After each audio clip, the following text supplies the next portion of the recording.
The next step in the process here is to put the Kerdi membrane over the shower tray, tying in the walls right down onto the Kerdi drain flange. So what Brian's doing here is he's taken the template, and we do have two templates in the bag. Remember, there's a small one and a large one. This is the large one, and it says right on it, this is for the Kerdi membrane.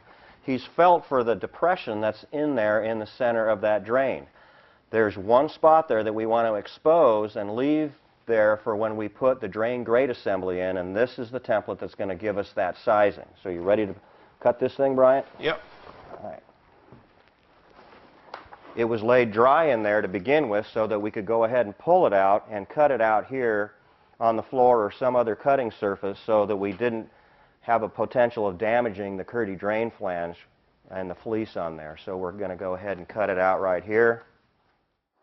Now we're ready to install the Kerdi onto the shower tray here. So we had it in here dry to begin with because we centered it in the space, and we used the template to find the center of the drain to expose the right amount of the Kerdi drain flange, and now we're spreading the thin set in here.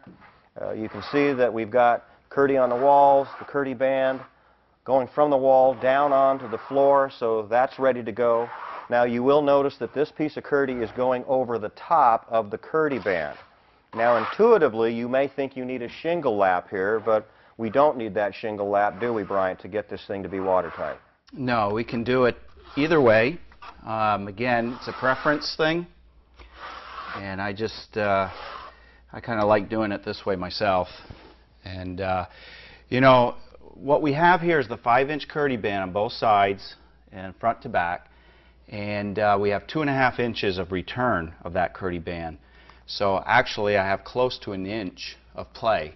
So what I did was I cut the Kerdi about a 1/2 inch short, and I still have my 2-inch overlap. So you don't have to be that exact when you go to cut the Kerdi to cover. Right, you can be, but you don't have to be. Good, good. All right, so he's continuing to spread the thin set. If you look down here at the drain, you can see we really don't need to fill this last depression, do we, Bryant? That's for a little later on in the process. Right, that's going to accept the lateral ring and height adjustment collar and the drain grate. So we want to keep this clean during this part of this installation.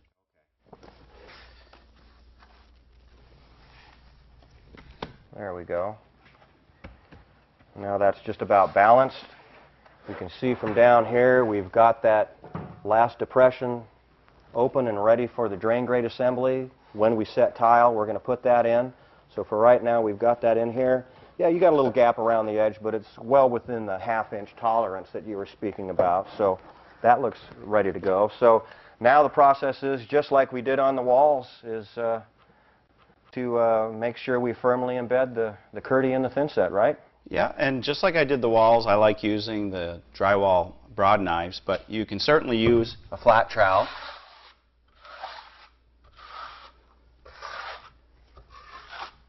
Again, not a lot of pressure. We're just simply spreading out that bond coat of dry set mortar. You can see it's fairly loose, so it flows very readily underneath. Yeah, it moves real nice. And yeah, you might get a little extra there. Even with that very small notch trowel that we're using, you still can end up with a little bit of residual. It's not important to evacuate out a lot, but we certainly don't want to build up a lot and leave a lot underneath there. So we're using just a little bit of pressure to make sure it's laid in there. And I usually pay a little bit of attention here. I want some of the thin set to come out. That way I know this is going to be bonded tight to the flange. Yeah, this is wouldn't you say this is probably the most important seam in the whole Kerdi shower kit? For sure. Yeah, we want to make certain that that's all sealed up tight and that we've got the thin set clear around that.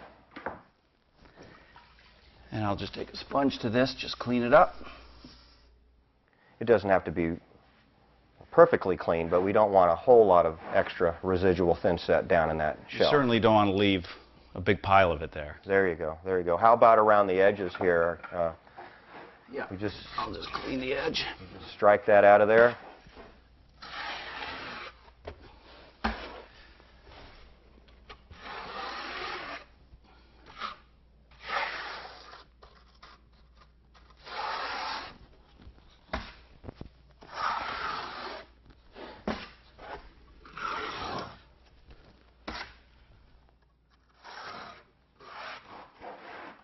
right, so what we've got now, if we take a look, we've got the kirti on the walls.